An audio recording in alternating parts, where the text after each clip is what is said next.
की तो बड़ी राजनीतिक पार्टियों के नेताओं ने मध्य प्रदेश में शराब माफिया के खिलाफ बयान दिए हैं।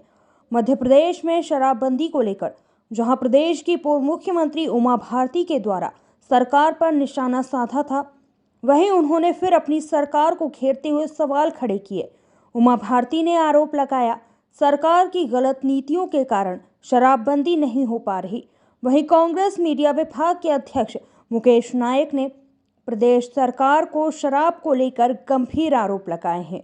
प्रदेश की जनता को 10 किलोमीटर दूर पानी लेने के लिए जाना पड़ता है, लेकिन रात के 2 बजे अगर शराब की ज़रूरत पड़ जाए तो घर में उपलब्ध हो जाती है। 10 से 15 वर्षों में पानी की व्यवस्था दुरुस्त नहीं कर पाए, लेकिन शराब की व्यवस्थाएं सरकार ने दुरुस्त कर दी। आपको बता दें, राजधानी भोपाल में देर रात में भी शराब मिल रही है। राजधानी भोपाल के सुदामा ने कहा, सहायक आबकारी आयुक्त वीरेंद्र धाकड़ और विभाग के सभी को इस बात की जानकारी है।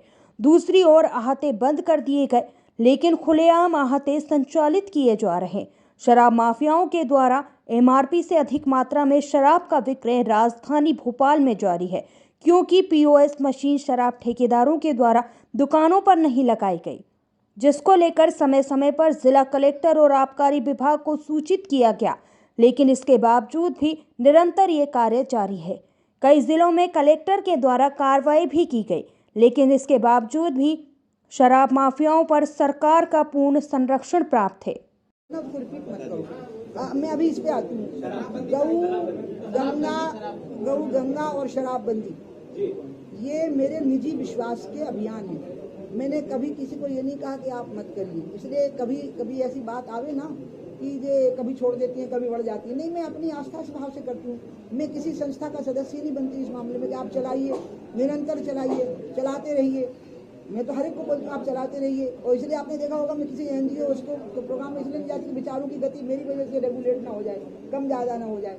मैं मानती हूँ कि मोहन जी को शराबबंदी की जो नीति हमने बनाई शिवराज जी के समय पर, उसको ठीक से रिफाइन तरीके से पेश करने के लिए उन्होंने लगभग कितने शहर में बैन किया, शहरी शहरों में 17 धार्मिक शहरों में प्रतिबंधन करके आगे बढ़ा दिया ठीक से।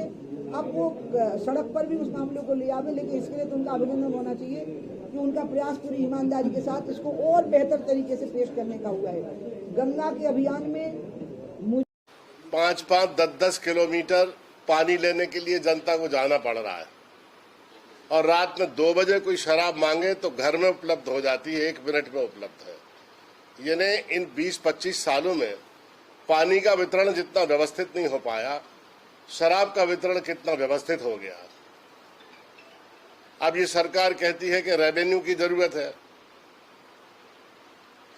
ऐसा राजस्व, ऐसा धन जो मानवीय गरिमा के पतन में जन्म लेता है, ऐसे धन और ऐसे रेवेन्यू की क्या जरूरत है?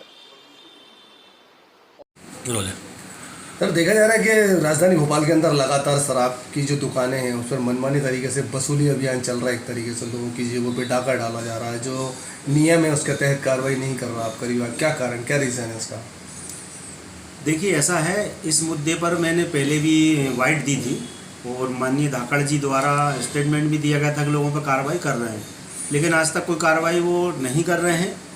जब शासन ने, आबकारी आयुक्त महोदय ने जिनको दिशा निर्देश समस्त कलारियों को मध्य प्रदेश के अंदर दिए हैं कि मदिरा की जो विक्रय दरें हैं और उन दरों के सत्यापन के लिए जो QR कोड है, वो QR कोड हर दुकान पर चस्पा किया जाए।